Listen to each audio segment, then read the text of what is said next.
Isang mapagpalang araw mga kalingap, naway nasa mabuting kalagayan tayo ngayon. May bagong update po tayo sa magkakapatid na mahiyain. Pero bago ang lahat isang mapagpalang araw mga kalingap, palagi po natin suportahan ang ama ng kalingap na si Kuya Val Santos Matubang Kalingap Rab. At sa lahat po ng bumubuo ng kalingap, lalo na po sa mga solid supporters ng Kalingap, maraming salamat po sa inyong lahat mga Kalingap. At kung bago ka pa lang sa channel na ito, huwag kalimutan suportahan. Mag-comment, subscribe and like. Mga Kalingap, muling binisita ang Tres Marias ng Team Kalingap. Kung matatandaan po natin, may katagalan po bago nabisita ang Tres Marias.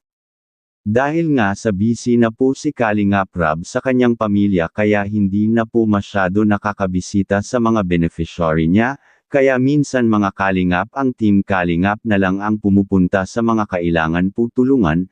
Maraming mga dala na grocery po para sa Tres Marias si Kuya Val, para na rin pandagdag sa kanilang budget. Nakakatuwa naman po kasi pagpasok pa lang ng bahay nila ay makikita na agad ang kalinisan ng bahay nila.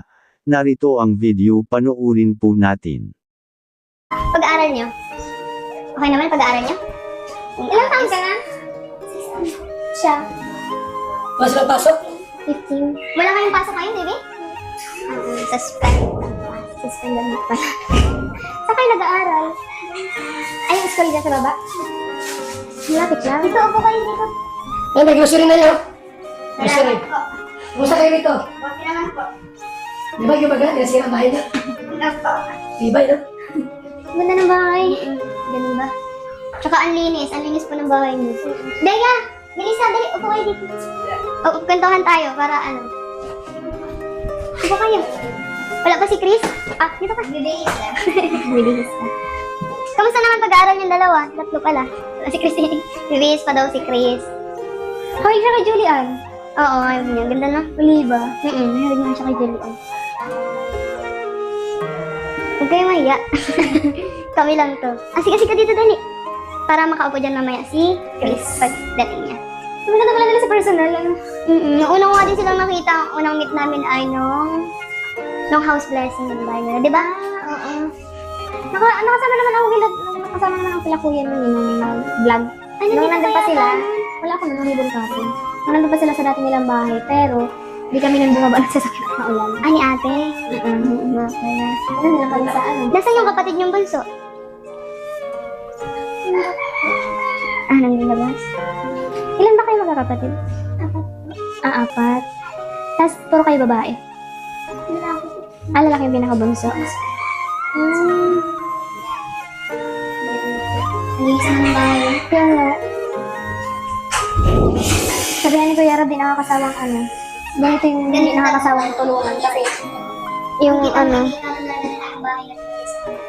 Kasi sobrang linis. Hi, Chris! Sobrang linis na. Ang tsukang bango. Ang ganda pa naman. Siguro galing ka sa manliligaw niya, no? Ganda naman. Daya, may manliligaw ka na? Weh. Ikaw, Elisa, may manliligaw ka na? May crush ka? Weh. Sa school niyo, wala kang crush? Ikaw, Jezebel? May manliligaw ka na? May crush ka na? Meron! Sino? Secret.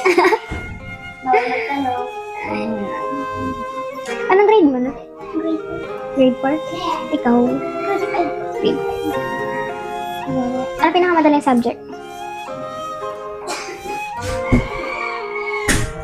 Filipino, Math, English, Science, Karaming Panlipunan.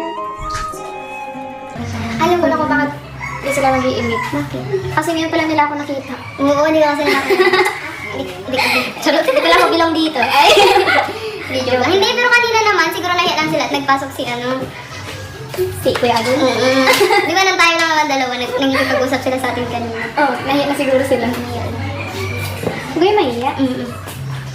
Baka malay nyo, araw-arawin namin kayo dito.